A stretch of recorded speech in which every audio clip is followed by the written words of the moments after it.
हाय दोस्तों, नमस्कार। आज का वीडियो स्पेशली डेडिकेटेड है कि आरबीआई ग्रेड बी की नोटिफिकेशन के बाद हमें पता होना चाहिए कि कट ऑफ इसकी क्या क्या रही हुई है। देखो दोस्तों, कट ऑफ मैं पिछले 2 साल की ही बताऊंगा, 2021 के एग्जाम की और 2022 के एग्जाम की। रीजन इसके पीछे ये है क्योंकि 2021 में ही दोस्तों आरबीआई ग्रेड बी का फेज 2 का सिलेबस जो है बदला था, यूपीएससी टाइप थोड़ा हो गया था, इस वजह से। तो हम 2 साल का कंपैरिजन करते हुए समझेंगे कि क्या क्या कट ऑफ रही है और उसके हिसाब से हमें इस बार भी पढ़ना होगा, कैसे पढ़ना होगा, सब कुछ जानेंगे। ठीक है, तो दोस्तों आरबीआई ग्रेड बी में सबसे पहले फेज 1, ये पिछले साल की कट ऑफ है 2022 फेज 1 की। अब बड़े ध्यान से देखना, फेज 1 में अपने 4 सब्जेक्ट होते हैं ना, जीए होता है, जनरल अवेयरनेस, रीजनिंग होता है, इंग्लिश होता है, क्वांट्स यानी कि मैथ्स होता है। जीए 80 मार्क्स का है ना, रीजनिंग 60 मार्क्स का, इंग्लिश 30 मार्क्स का और मैथ्स यानी क्वांट भी 30 मार्क्स का होता है। अब पिछले साल जो कट ऑफ गई थी जीए की 80 में से सिर्फ 12 मार्क्स। अरे क्या कह रहे हो सर? हाँ जी, 80 में से 12 मार्क्स, रीजनिंग की 60 में से 9 मार्क्स, इंग्लिश की 30 में से 4.5 और मैथ भी 30 में से 4.5। इतने ले आओगे तो आपका सेक्शनल कट ऑफ क्लियर हो जाएगा। लेकिन इसका मतलब नहीं कि पेपर आप पास हो गए, नहीं। ये दोस्तों सेक्शनल कट ऑफ तो क्लियर आपने कर ली, अब आपको क्लियर करना है ओवरऑल कट ऑफ। कहने का मतलब है कि मिनिमम इतने मार्क्स तो आपके होने चाहिए इन 4 में, और ये ओवरऑल कट ऑफ 200 मार्क्स का टोटल पेपर फेज 1 का है और इसमें कट ऑफ आई थी 63.75 मार्क्स। इन सबको टोटल करोगे तो 63.75 नहीं, उससे तो बहुत कम हुआ, लेकिन ये आपको मिनिमम यहाँ चाहिए। कहने का मतलब है जैसे किसी एक सेक्शन में, फॉर एग्जांपल रीजनिंग में आपके 10 ही मार्क्स आए, लेकिन आपने जीए में ज्यादा बढ़ा लिए, आपने इंग्लिश में ज्यादा बढ़ा लिए, क्वांट्स में ज्यादा बढ़ा लिए, तो ओवरऑल आपके 63.75 होनी चाहिए। अनरिजर्व्ड कैटेगरी यानी कि जनरल कैटेगरी का मैंने आपको कट ऑफ बताई है। और इसी तरीके से EWS, OBC, SC, ST, PWBD बाकी कैटेगरी की है। समझ गए दोस्तों? तो ये हमने इसे समझा, ये पिछले साल का फेज 1 का कट ऑफ था। अब आते हैं दोस्तों फेज, एक काम करते हैं, फेज 1 का ही उससे पिछले साल का समझते हैं, फेज 2 का बाद में। ठीक है, 2022 से बाद अब मैं 2021 का दिखाता हूं। ये 2021 का है, ठीक है, 2021 का है, यानी कि जब पहली बार सिलेबस बदला था ना अभी। सो देखो, जी आ गई 80 मार्क्स, रीजनिंग 60, इंग्लिश 30, क्वांट्स 30। अब सबसे पहले जीए 60 में से 16 मार्क्स, कट ऑफ ज्यादा थी पहली साल। 60 में से 12, रीजनिंग तो इतनी चलो ठीक है, और इसमें 6, हालांकि इतनी भी ज्यादा नहीं कि मैं क्या ही बताऊं तुम्हें, है ना। 66.75 ये कट ऑफ यहां पर 66.75 और यहां थी 63.75, थोड़ा सा अंतर है।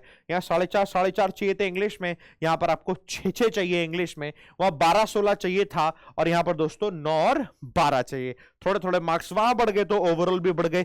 ये दोस्तों आपका 2022 का है और ये दोस्तों आपका 2021 का है। ठीक है, 2021-2022 से हमने कंपेयर किया, दिमाग में आ रहा है 66.75 तो कट ऑफ गई, तो हमें 70-80 के आसपास तो सही होने ही चाहिए कट ऑफ, लाइक तो आपका निकल ही आए।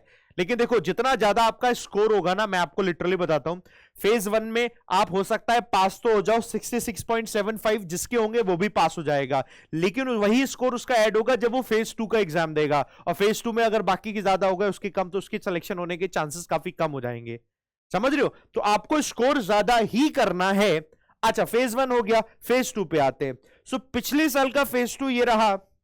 फेज 2 में जो हमारा पेपर 1, पेपर 2 और पेपर 3 है, ये टोटल मिलाकर होता है 300 मार्क्स का, और 300 मार्क्स में से 171.25 कट ऑफ थी जनरल कैटेगरी की। और उसके बाद जब इंटरव्यू होता है दोस्तों 75 मार्क्स का, तो टोटल हो गया 375 मार्क्स का। तो टोटल जो कट ऑफ गई थी वो ये थी पूरी 234.50, ये जनरल कैटेगरी की कट ऑफ थी। इस कट ऑफ को क्रॉस करना है, बस सिलेक्शन हो गया। जितने बच्चों का हुआ था, ये 2022 का हम देख रहे हैं, तो 234.50 थी। और 2021 में आ जाओ तो वो जब फेज 1 की ही ज्यादा हो रखी थी, अकॉर्डिंगली फेज 2 की भी देखो 252.25 टोटल इसमें, ओवरऑल इसमें थी ये 187.75 यहां थी, टोटल इसमें ओवरऑल यहां थी। ये कट ऑफ है, तो अभी हम कह नहीं सकते इस बार की कट ऑफ क्या हो सकती है। पहली बार कट ऑफ सोचो सबसे ज्यादा गई थी 252 थी 2021 में, 252.25।